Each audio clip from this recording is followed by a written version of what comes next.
Hello, Kathryn here. Welcome to my channel and my video. Today I'm going to be responding to a video that was posted by Lamont of Days of French and Swedish, based on his decision to quit one of his two languages, namely French. Now, he demonstrates a lot of honest insight regarding himself, his proficiency, and his satisfaction with the system he has in place to learn and the progress that he's made over the years. Being objective about your own progress and proficiency and your satisfaction and comfort with something that you're doing can be really difficult. And he talks about the power of denial. It finally came to a head for him that in order to make the progress that he really wanted, something had to give. And coming to terms with the decision to quit something that you've invested a lot of time in is really hard.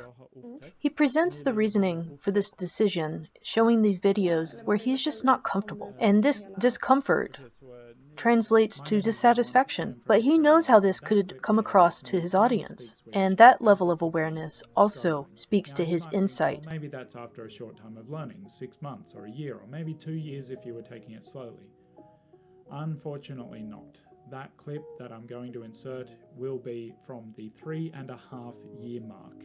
And it was right after this lesson that I made what was for me a pretty drastic decision. See, if you haven't seen the name of this channel or if you haven't guessed from it, I also speak French and also not that well. It can be really disheartening and discouraging when your progress isn't where you think it should be and where you want it to be. And in a situation like this, you basically have three options. One, you can continue and live in a state of denial. 2, you can quit the whole shebang. Or 3, you can have an honest reflection and explore these feelings of dissatisfaction and modify your approach. I don't really know. I'm trying not to be overly modest and I'm trying not to be boastful. I have deliberately selected clips here, both in the Swedish and French, which show me at moments that I'm struggling to speak those languages. There are better moments, especially in Swedish. Sometimes I feel quite conversant in Swedish. Reconciling the difference between the uncomfortable conversations and the ones where he has shown a lot of proficiency and comfort means that he needs to gauge whether this system is working overall. And in deciding that it is not, then he needs to find out where the weakest link is or where the greatest gain is. And basically this calculation led to him dropping French. I think this also demonstrates a high degree of adaptability. The fact is that I could pass B2 exams, and for those of you who are not familiar with the system, B2 is basically level 4 out of 6. I could pass those exams in both languages. So it's in a way undeniable that I do speak them, but both of them are very noticeably uncomfortable for me. Everything I experience through them, whether I'm speaking or listening, is like it's behind a veil. It's a thicker veil for French, but both languages very noticeably not comfortable. I don't feel happy. There's more to projects like learning languages than processes and results. We live them. This is part of our lives. And by identifying and processing these feelings of unhappiness, we have to kind of figure out if it's worthwhile for us to keep pursuing them, particularly in the manner we've been doing.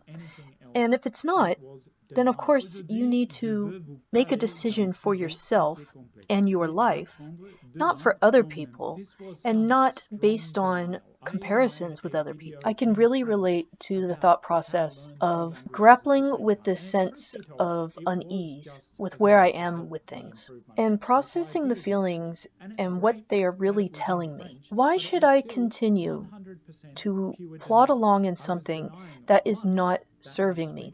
And this happened with my thesis. I felt like I was at a standstill with the theory. So I started to work on something else that I thought would be actually productive. And over time, I was able to return to the thesis with the very thing I was writing to get away from the thesis. So it's not like you're really quitting necessarily.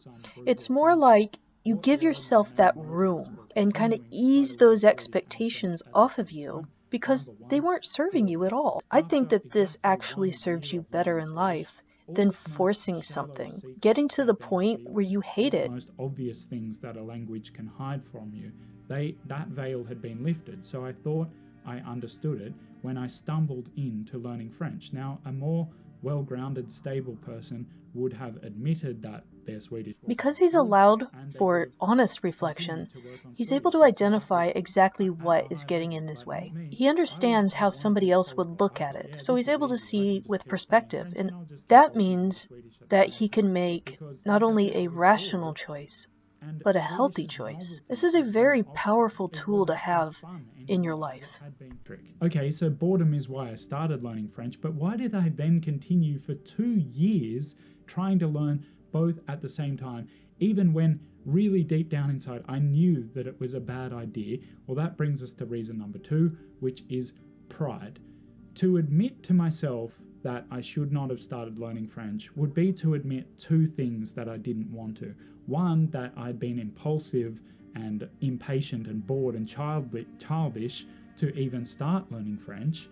And 2, it would be to admit that my Swedish was actually really weak, whereas if I went on speaking French and Swedish, then I could sort of pretend, go on in this fantasy world where I kind of spoke both languages, never having to admit that both of them were really quite bad. And the third reason is what's called the sunk cost fallacy. I'm sure you're familiar with this. It's the idea that once you put enough time or money into something, it becomes imperative that you continue going with that thing so as not to waste what... These are really strong, powerful barriers to overcome, and not all of us do. To admit that you basically went against your own better sense, it sucks. I've had some times in my life where I spent a lot of time, energy, and even money into something that I knew was wrong. And when I quit, I had to just eat those costs.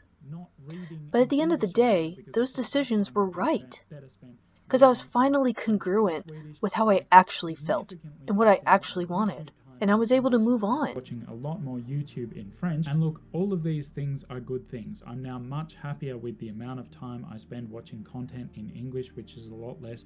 I've been spending a lot more time in a target language every day. Lately, that's been over 3 hours a day.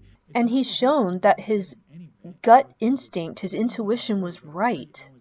Being congruent with how you truly feel, and being able to see past the denial, to have perspective, and to be objective about your actual progress as well, this takes bravery. And now he's actually seeing the progress he really wants. And he's not having to live up to expectations that he places on himself or that others place on him. He's just being authentic with what he really wants to do, how he's going to do it, and how that coincides with his personal satisfaction in his life. Hitting the wall, hitting that motivational wall, and then having experience getting over that and eventually getting to a high level, or at least that's the plan. So I think all the advice on this channel, the language learning advice, is going to be much better and more specific and just more... And the thing about being congruent and authentic to yourself means that you can be congruent and authentic to others. He already knows how this is going to benefit the channel and his message because it comes from an authentic place. And that wouldn't have been possible without these periods of reflection.